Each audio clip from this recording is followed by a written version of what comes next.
assunto bastante interessante, bastante difícil, porque cada um de nós olha para a vida com os seus próprios aprendizados, né? Não tem jeito de você olhar para a vida sabendo mais do que você sabe, nem entendendo menos do que você já entende. Por isso que Jesus é muito certeiro quando ele diz, e caridoso, que quanto mais você sabe, mais você se torna livre, próximo de decidir pelas coisas que pretende. Porque como pode alguém que não tem conhecimento nenhum tomar decisões certas, certeiras, sábias, com sabedoria? É difícil, né? Então a gente tem que se informar. Jesus mesmo era um espírito extremamente experimentado e vivido. Por isso que ele governou a organização do planeta.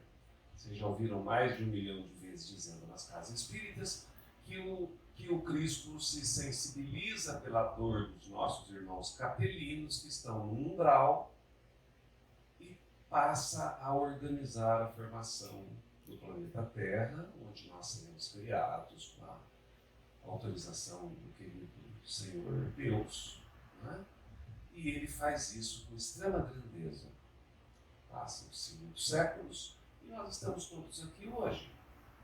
Mas Jesus, que nunca parou de trabalhar, segundo ele mesmo disse, e mesmo seu pai ainda trabalha, adquiriu novos e mais conhecimentos, se tornou mais caridoso e amoroso conosco. Se nós aprendemos a ser pacientes com aqueles, através daqueles que amamos, imaginem vocês Jesus, que ama incondicionalmente a cada um de nós, né? Como é que a gente aprende a gostar das pessoas, a ser mais paciencioso? À medida em que a gente tem um filho, os alunos, os sobrinhos, o cachorro, o gato, né? É quando você começa a entender que é possível ser mais paciencioso, né? O casamento bem trabalhado desperta o sentido da paciência, do conhecimento, né? Conhecendo aquele que está mais perto, a gente acaba conhecendo os que estão mais distantes. E assim nós vamos construindo uma relação de afeto e amor, onde é possível a formação de novos conceitos. E é quando a gente forma novos conceitos sobre a vida que a gente aprende algo de bom através da nossa encarnação.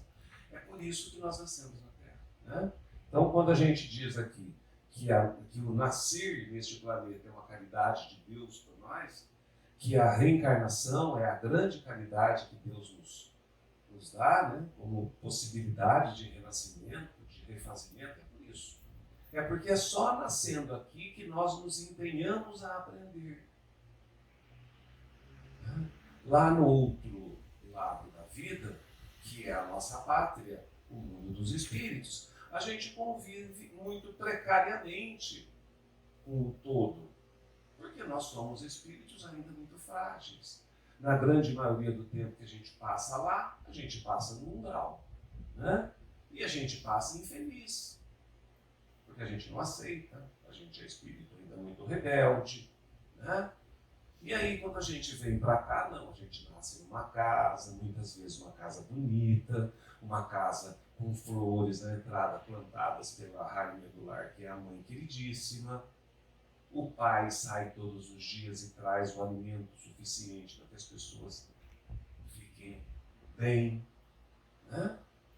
E a gente vai construindo essa relação de afeto. Temos lá como filho o nosso quarto ou a nossa cama, onde nos escondemos de nós mesmos e da vida, onde lá a gente fica revoltado, briga, xinga bastante o pai e a mãe, mas está abraçado pelo conforto amoroso, afetivo de um lar. Então aqui é muito melhor que do outro lado, né? Para a gente gostar mais daquilo, você tem que fazer força. Daí a gente faz um monte de coisa atrapalhada, para variar, né? A gente erra tudo de novo, mas a gente aprende. Porque daí a gente descobre, num dado momento, quando Se a gente não aprende a amar o pai e a mãe enquanto eles estão conosco, depois que eles desencarnam, fatalmente todo mundo aprende a descobrir que o pai e a mãe eram importantes. Né? Quem que nunca ouviu falar isso de alguém que não gostava do pai e da mãe? Ah, depois que meu pai morreu que eu descobri como que ele era bom para mim. Depois que minha mãe morreu que eu descobri o quanto ela me educou. Né? Ou então depois que tem filhos, depois que nasceu o filho tal, que é ingrato, maldoso lá em casa, a gente aprendeu o quanto era importante o pai e a mãe nas nossas vidas. Né? Então, é essa a construção, é esse o aprendizado mais voltado para si mesmo. Daí tem o da escola, tem o das ciências, né? Aquela escola que ninguém aproveita. Vocês imaginem o karma desses espíritos nascendo no Brasil hoje. Né? O Estado oferece uma escola maravilhosa, não muitos anos atrás, eu estudei e a gente não ganhava um lápis. Hoje eles ganham o lápis, o caderno, as canetas coloridas, os lápis de cores, o lápis cera, a massinha para fazer não sei o que, a roupa que coloca, o tênis que põe no pé, a roupa do inverno, o uniforme do verão, da educação física, as bolas estão lá na quadra, tem a quadra coberta. Todo mundo aqui que estudou algum tempo atrás sabe que isso nunca existiu no Brasil. E é uma construção muito nova. Né? Da possibilidade de se tornar a escola um lugar bacana. Agora vão até pagar uma poupança para o cara estudar e não fugir da escola. Eu sou professor faz mais de 30 anos, dou aula a nível superior, é bem verdade, mas também existe um certo nível de abandono de alunos da escola. Então, imaginem vocês o quanto é importante a escola para nós. Nós estamos falando aqui de outra coisa que não seja a vida que Cristo nos convida a viver. Não, tudo que está na terra é de Deus. Não tem nada aqui que não é de Deus.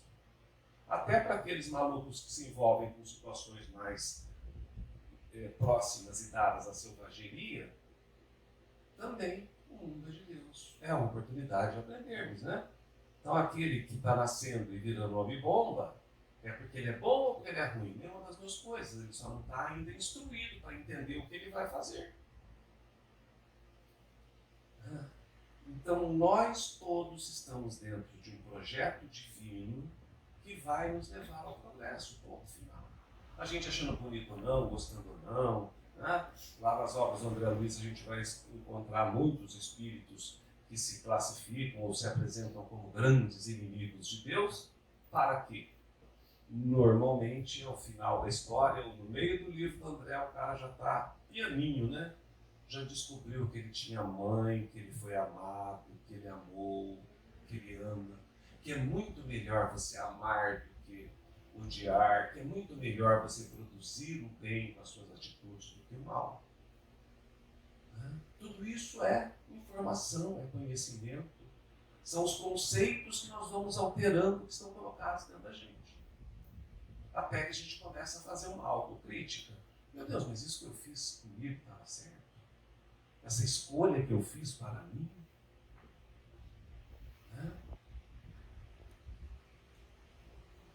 E o que é isso? É buscar um caminho de verdade. Nós sonhamos nos encontrarmos com a verdade. Nós precisamos dela. Porque a gente sabe que é a felicidade que nos fará felizes. Um dia nós estaremos apaziguados na intimidade de nossos corações e mentes. Meu espírito vai estar apaziguado. Para isso, eu preciso trabalhar. Porque hoje nós vivemos num mundo de pessoas ansiosas, pessoas que querem respostas rápidas, isso tudo acelerado pelos processos das mídias sociais, da informática. O mundo virou um avião, nós ainda pensamos como humanos, porque nascemos todos aqui ainda dentro de um mundo, graças a Deus, muito bem organizado do ponto de vista dos ambientes, mas que tomou uma velocidade que não se imaginava. Ninguém pensava há 40 anos atrás que você teria de tomar decisões tão rápidas como a gente é obrigado a tomar hoje. E as pessoas se aproveitam disso para te oferecer algum caminho. Por exemplo, se descobre que tem alguma coisa que você resolveu comprar pela internet. Né? Aí você entra lá e fala, você tem 15 minutos a partir de agora para comprar esse troço, não vai acabar porque tem 4.897 pessoas na fila e só tem 15 produtos para vender. Claro que isso é só um exemplo muito banal, porque basta você sair dali e voltar à sua vida normal. Né? Não há neurose nenhuma tão importante para isso. Mas vamos pensar nos profissionais que estão diretamente ligadas com essa maluquice. Pensemos, por exemplo, no direito humano. Como é que andam os dispositivos dos processos? Tudo online. Né? Depois da pandemia, inclusive, difícil até alguma audiência presencial. O que isso faz? Acelera de forma grandiosa a vida do profissional. Pergunto, a gente está preparado emocionalmente para isso? Você tem que responder em 15 segundos a resposta. Você nem entrou ainda com a petição, já está vindo a resposta, o despacho.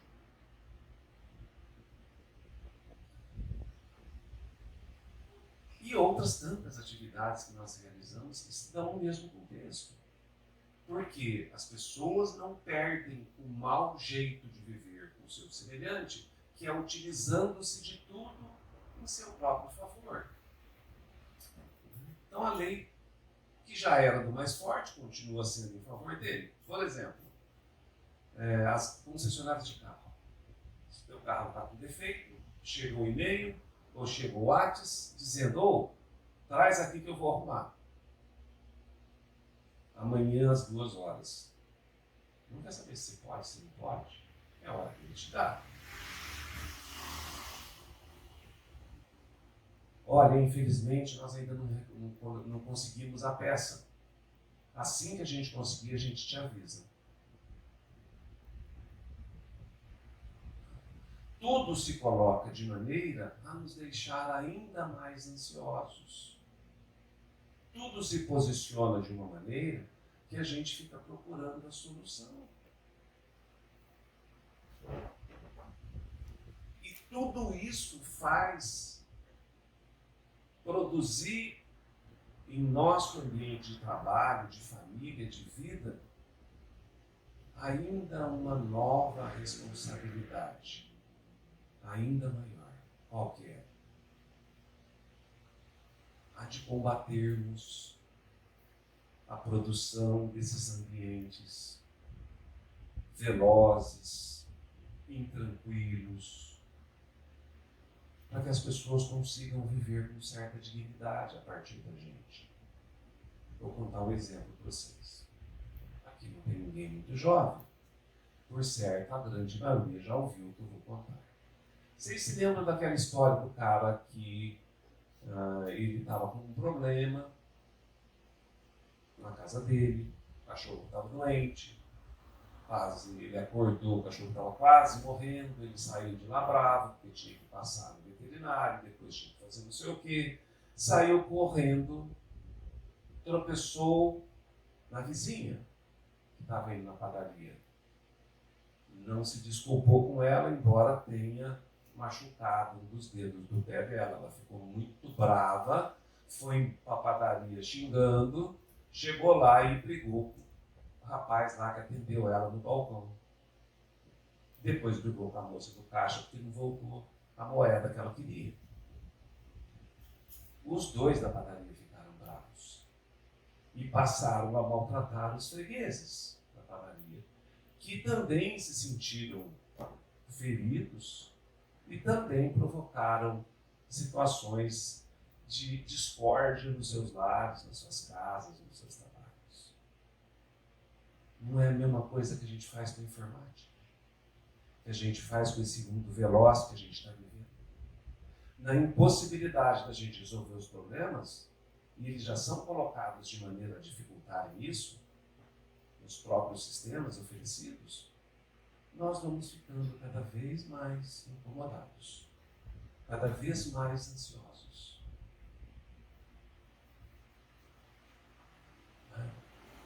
Pois bem, como é que a gente vai conseguir atender ou parar isso? Quando o cara chuta o meu pé, eu tenho que parar. Eu tenho que orar. Eu tenho que ler o Evangelho. Eu tenho que pedir a Jesus que me dê paciência para conviver com as pessoas. E não leve o prejuízo que eu tive para uma outra pessoa. É muito comum isso nos negócios, né? O cara recebe um grande prejuízo financeiro e transfere para o seu freguês. Esse é o jogo do mundo.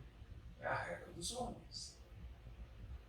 Mas nós precisamos aprender a construir um mundo que seja mais harmonioso. Eu vou falar a palavra agora, tá? Mais justo. Mas não é justo para mim. É justo para todos. Porque só justo para mim é fácil fazer. Né? É só contratar um bom número de funcionários competentes, tudo se volta em meu benefício. Ainda mais quando são grandes organizações de porte que estão posicionadas no mundo inteiro, multinacionais. Então nós precisamos organizar o mundo a partir de nós para o outro. Eu estou falando alguma novidade para alguém? Claro que não. Quem nos pede para fazer isso é Jesus. Ele diz, olha, você tem que fazer para o seu semelhante aquilo que você quer que ele faça para você. Isso é ser justo. Isto é produzir uma vida melhor para todo mundo. Uma vida mais cara para quem faz e ajuda a construir. Mas que vida nós estamos querendo melhorar? Será que alguém daqui vai viver mais de 100 anos? É possível que tenha um outro. Mas não é o normal. O normal é que a gente viva menos de 100 anos. E a gente morre, porque todo mundo morre, né? A gente não está sabendo ainda de alguém que não tenha morrido desse mundo. Que está vivendo aí fora os filmes, né? Tem uns 2 ou 3 filmes aí que tem um cidadão lá que vive para sempre. Mas isso não é a realidade. A realidade é que o nosso corpo, ele padece, ele adoece, ele mingua, perde as suas funções vitais e nosso espírito volta para a sua pátria, para o seu. E não é melhor que a gente volte para esse nosso mundo tendo vencido a nós mesmos? Porque é exatamente isso que a gente está aqui para fazer. Para vencer a nós mesmos. Para vencer o meu egoísmo, porque eu não vou conseguir fazer nada de bem para ninguém se eu não passar por cima do meu egoísmo. Eu não vou conseguir distribuir nada que eu tenho se eu não vencer a mim mesmo. Ninguém consegue dar algo assim facilmente para os outros. Não adianta a gente vir aqui com todo esse cinismo do mundo e dizer que faz assim, porque não faz, eu não faço. E poucas pessoas devem conseguir se darem amorosamente em benefício dos seus semelhantes. Então isso é o que eu disse para vocês. É um trabalho de empenho de cada um de nós. Então eu tenho que me empenhar muito para realizar essa tarefa. E cada um de nós também. Porque ninguém vai fazer isso de uma hora para outra assim. Eu vou deixar de ser egoísta, eu vou virar uma pessoa boa hoje. Não vai acontecer. Por mais que você goste de ler o Evangelho, não vai virar nada disso.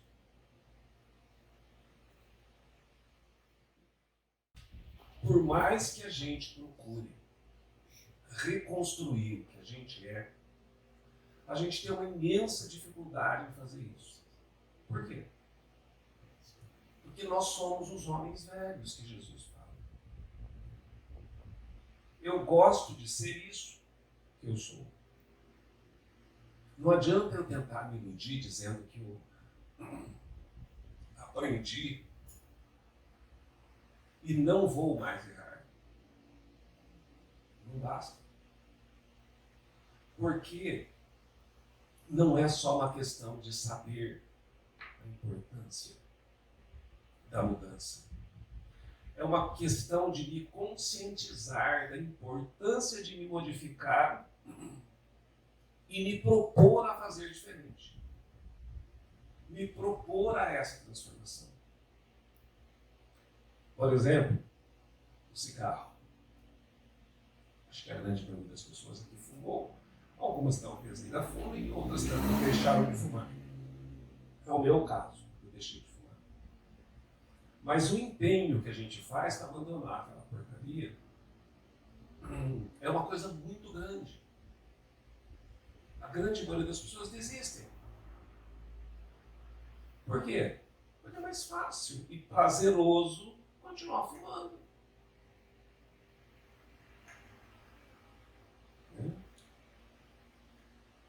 E depois outra coisa. Há quantas vidas eu fumava? Eu comecei a fumar agora. Já fumava. Já trouxe comigo esse mau hábito. O álcool é a mesma coisa. Quando a gente era criança, nós ainda éramos mais reprimidos com relação ao álcool. Mas hoje em dia os pais colocam cerveja na geladeira. A criança acorda, vai lá, abre a geladeira, está cheia de cerveja, especialmente em finais de semana. Para ela, aquilo se torna absolutamente normal. Por quê? Porque o pai e a mãe consomem. Por que ele não vai consumir? O que o impede de usar cerveja?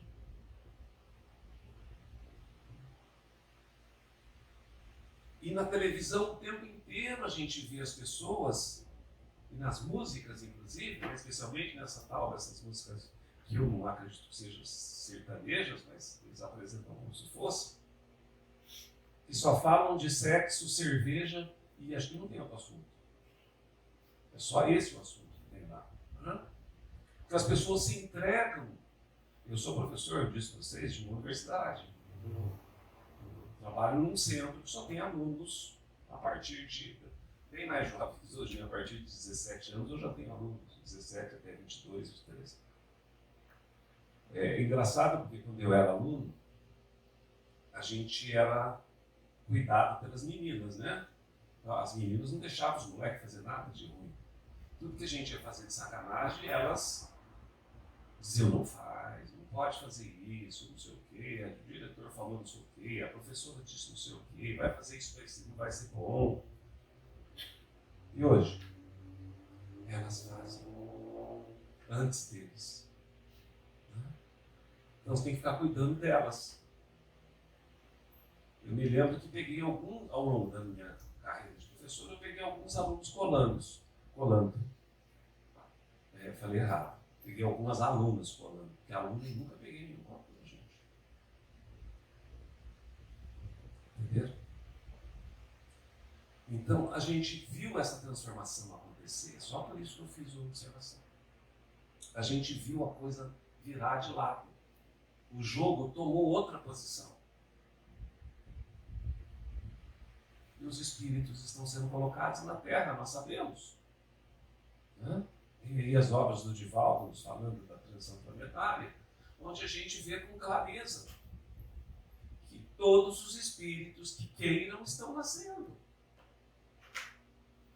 Todos. E nós estamos vivendo um momento bastante interessante, né? Para a gente não falar uma palavra diferente, vamos falar interessante, né? Onde tudo se transforma e as pessoas encontram significados para tudo. E tudo isso que eu falei é só para dizer o seguinte, a gente só não encontra razão para se reeducar. Para tudo o resto tem motivo. Tudo que a gente faz tem motivação. E é engraçado. Eu acho que eu já falei isso da outra vez, mas é um exemplo que eu gosto muito de usar. Você está dirigindo o carro, vem alguém e bate em você. Porque a pessoa passou o sinal vermelho. A pessoa desce correndo do carro e fala o que para você? Você passou o sinal vermelho. Por que você fez isso?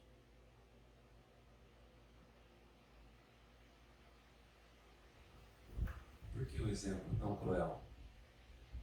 Para a gente entender que nós temos que assumir a nossa porção de importância na vida. Se eu me der a importância na vida que o Cristo quer que eu entenda que tenho, eu vou ser educado, vou ser complacente, vou ser paciente com as pessoas. Não é porque a pessoa é velha, é porque ela é uma pessoa, é porque ela é um filho de Deus. Não é porque é criança, é porque é um filho de Deus. Não? E quando a gente começa a fazer isso, a gente está adquirindo uma modificação de nossos hábitos em todos os sentidos. Eu estou olhando para as pessoas de maneira diferente. Eu estou olhando para elas como sendo pessoas possíveis de erros. Então, se eu descer do carro, for lá e perguntar para a pessoa, a senhora se machucou na batida? Por favor, senhora, me desculpe. Eu não sei exatamente como é que se deu isso, mas a gente pode apurar se a senhora entender necessário, mas me desculpe. Isso não é muito mais nobre do que você fazer o que as pessoas normalmente fazem. Gente, é homem, mulher, é o que descer do carro. Criança, adulto, adolescente, velho. Porque nós vivemos num mundo onde a gente não quer olhar para nós como pessoas com defeitos. E nós somos pessoas com defeitos. Estamos aqui para corrigi-los. É a doença que nós estamos tentando encontrar a cura. Por isso nós estamos todos aqui nesse mundo de maluco. É difícil encontrar hoje uma pessoa que não tome algum remédio que organize a sua postura mental. Né? Então vamos assumir esse mundo como nosso.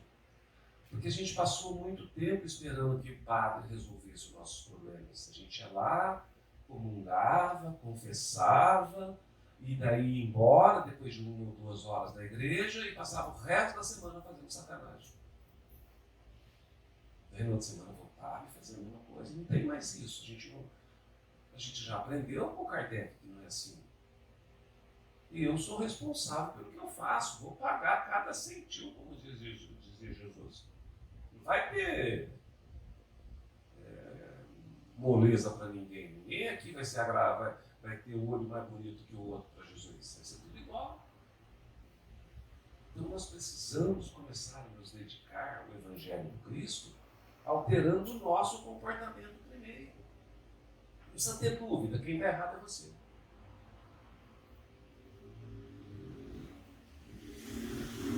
A gente precisa entender isso.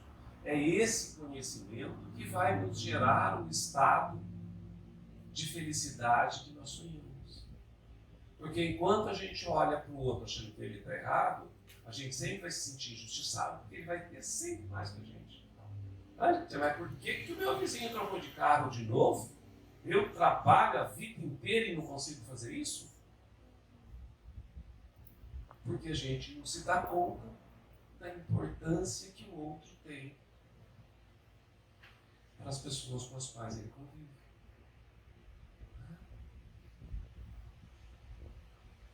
Então vamos nos preocupar mais com aquilo que há de real nas nossas vidas, nos nossos ambientes.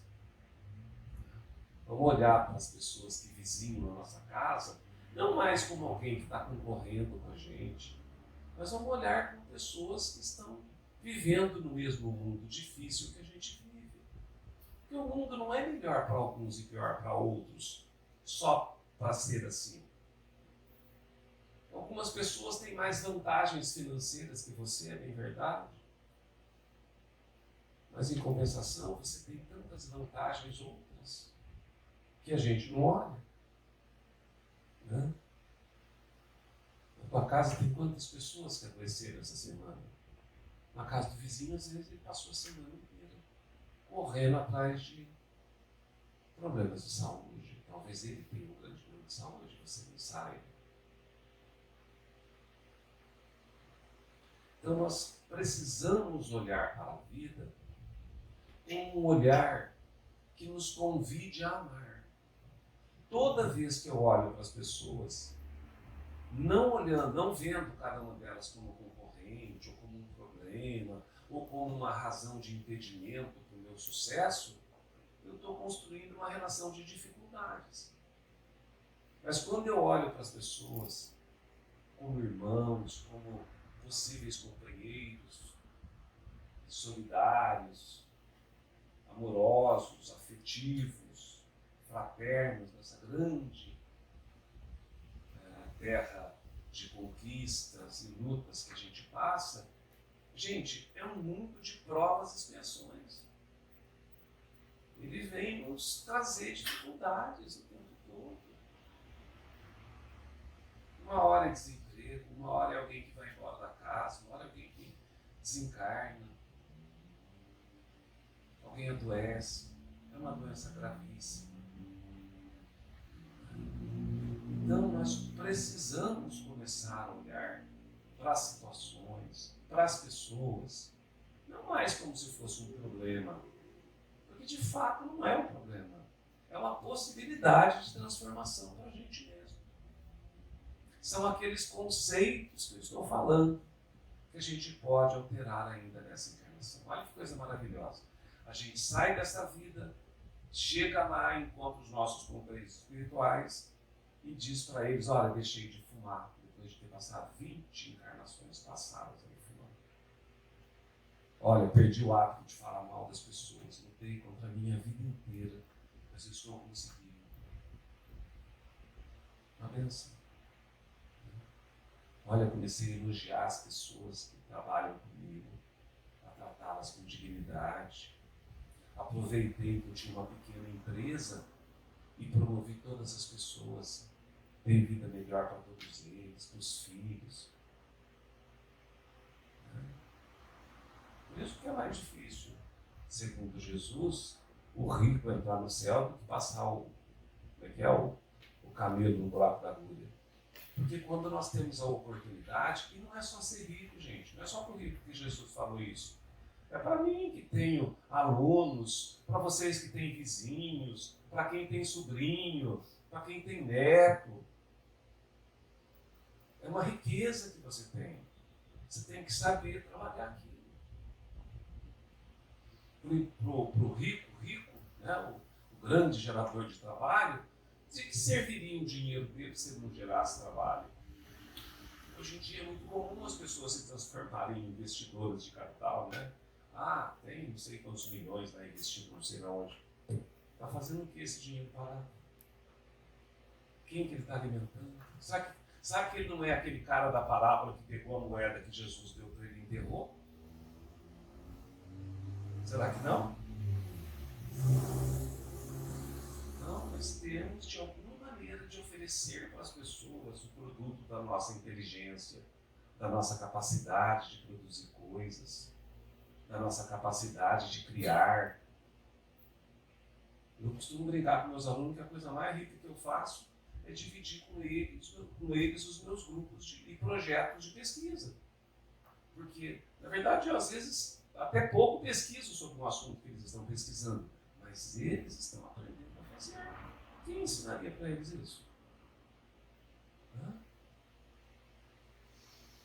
Então, nós precisamos conviver com as pessoas e dividir com elas aquele pouco que a gente tem. Fazer com que tudo seja próximo de todos, talvez seja a grande caridade que a humanidade vai fazer um dia por ela mesma. O que adianta viver num mundo, né, que tem não sei quantos trilhões de dólares investidos nisso, naquilo, e as pessoas ainda passam fome? Agora mesmo essa semana a gente viu aí, né, a televisão anunciando que o Brasil voltou a ser a 10ª economia do mundo. Que bacana, é maravilhoso, né? Mas qual é o caráter prático disso na vida de quem está precisando de um emprego? colocar isso para servir a todos, né? Diz o que adianta? Tenho lá a maior fortuna do planeta, né? Tem até uma medalha, né? Está em 10º lugar, não sei do quê, e as pessoas estão andando pela rua sem um trabalho digno, sem uma possibilidade de alimentar os filhos, de colocar os filhos na escola. Eu nasci, cresci numa cidade chamada Jacarezinha, lá que eu trabalho, por sinal. E lá nós tínhamos uma empresa, um grande empreendimento de uma família. Durante anos aquela família manteve esse negócio, era de café, coisa poderosíssima.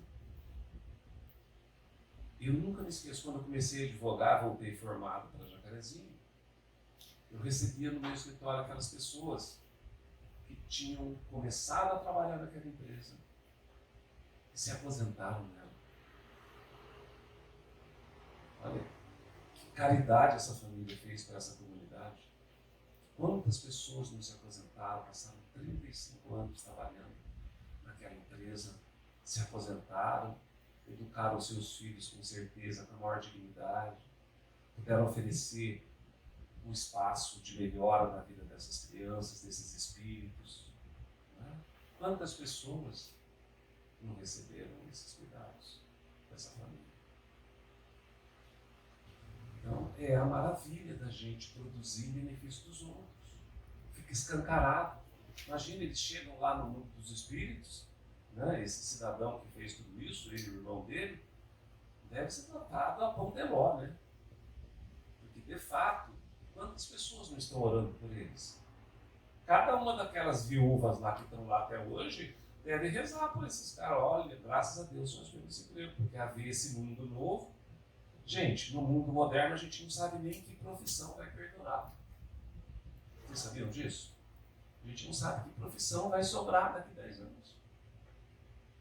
Então você fala para o teu filho, vai lá, filho, estuda para fazer isso. Melhor pensar bem, né? O que você quer ver? Porque a gente não sabe o que vai acontecer. Em razão dessa transformação com a inteligência artificial agora, né? Uma coisa a gente sabe, tudo isso está sob o controle da espiritualidade, que é maravilhosa. Então, por certo, não é nada que nos mereça infelicidade, mas ficamos apreensivos mais uma vez. Né? É a ansiedade, o nível que vai subir mais um pouco, né? À medida que a gente sai em busca de respostas e de soluções que não necessariamente nós temos. Pois bem, para a gente encerrar então, vamos pensar que tudo está colocado à nossa frente. E acreditem, está. O que você tem como possibilidade, você conquistou. Né? Ninguém tem nada que de alguma maneira não tenha trabalhado para conquistar. Nós sempre conquistamos. Como Deus é maravilhosamente bom e generoso conosco, Ele sempre nos dá mais do que a gente merece. Então eu já sei que eu tenho mais do que eu mereço, que eu mereceria ter, por bondade de Deus. Eu já sei que as condições de vida que eu tenho são suficientes para que eu atenda às minhas necessidades. Enquanto o grande transformador das minhas atitudes, dos meus atos. Né? Quando eu transformo as minhas atitudes, os meus atos, como eu disse, a gente altera os conceitos nossos da vida, das coisas, das pessoas, né? E a gente passa a respeitar melhor todo mundo e tudo que está à nossa volta. E a gente começa a fazer um juízo melhor das coisas e da vida da gente e dos outros. Esse juízo melhorado é o que vai nos dando a oportunidade de encontrarmos a felicidade que nós sonhamos. A gente abaixa o nível de tensão das coisas, abaixa o nível de desespero nosso de todos os dias, porque a gente começa a olhar para a vida, como eu disse há pouco, na certeza de que os espíritos e a espiritualidade superior controlam os ambientes onde nós estamos. Se a gente faz o Evangelho do lar nos nossos lares, traz para dentro da casa os bons espíritos, que passam a cuidar de quem entra lá. Ao invés de ficar aquele monte de espíritos desocupados lá dentro, que gostam de fumar, de tomar cerveja, de tomar álcool, né? De usar droga, de fazer intriga, confusão com os outros, a gente coloca lá dentro espíritos generosos, bondosos, que cuidam da nossa saúde, da saúde dos que amamos, que nos ajudam a olhar de uma forma mais otimista para a vida, que nos encorajam para os embates da vida, que normalmente são difíceis. Então depende de quem? Depende de nós. Depende de mim, de cada um de nós. Para que essa vida se transforme, para que as coisas, para que a gente pare de dizer que as pessoas são injustas com a gente, porque na verdade é a gente que vai alterar o ambiente. Então, viver num mundo mais justo é a gente trabalhar para que isso aconteça. Fazer bastante esforço, compreender que o mundo de provas e expiações pode ser transformado à medida em que a gente transforma ele. Acho que não tem um outro caminho que não seja esse. Se tiver depois, isso der conta que eu estou precisando encontrar um outro jeito, então. Mas lutem muito para que isso seja possível. Vamos trabalhar muito conosco mesmo para que a gente mereça dizer, meu Deus, vou bater na porta. Jesus disse que ela vai se abrir. Tem que ter merecimento. Mas a gente vai lá e bate, abre. Porque ele vê que você está trabalhando igual o pai faz com o filho. Vê que o filho começa a se empenhar para se libertar de uma situação angustiosa, ele começa a participar mais do processo. Deus faz a mesma coisa conosco. Ele vê que você está trabalhando, está lutando, está se empenhando, ele fica mais perto, bota lá um anjinho de guarda mais lá do seu lado para que você tenha boas intuições e mais coragem. Então, lutemos mais pelos nossos ideais, pelos nossos objetivos, na certeza de que Jesus é o nosso grande companheiro e não vai abandonar ninguém que não o abandone. Né? Não é que ele nos abandona, ele deixa a gente experimentar o gosto da vida, né? Já que a gente insiste em ser a ovelha perdida. Que o bom mestre, então, nos ilumine, nos acompanhe, nos socorra, nos guarde, nos traga sempre a esperança e, acima de tudo, a lembrança de nos socorrermos do seu Santo Evangelho nos momentos de dor e felicidade. Muito obrigado pela oportunidade de estar aqui. Que Jesus nos guarde e nos dê uma noite maravilhosa e possamos retornar na próxima semana.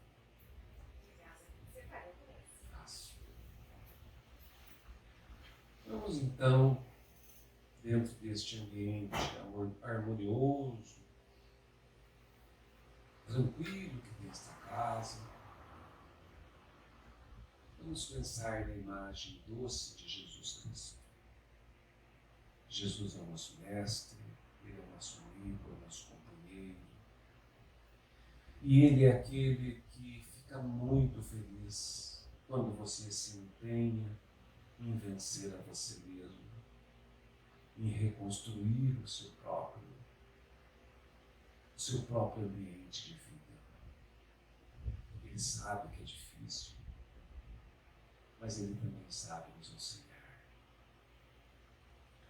Que os nossos mentores não nos abandonem, estejam sempre conosco e que possamos, Senhor Deus, mais próximos das lições do amor e do bem, alterar essas nossas razões do mundo, trocando-as pelos valores espirituais, pelos valores do Espírito, para que possamos planejar e construir a felicidade como forma de futuro. Muito obrigado, Senhor Jesus, por estarmos aqui.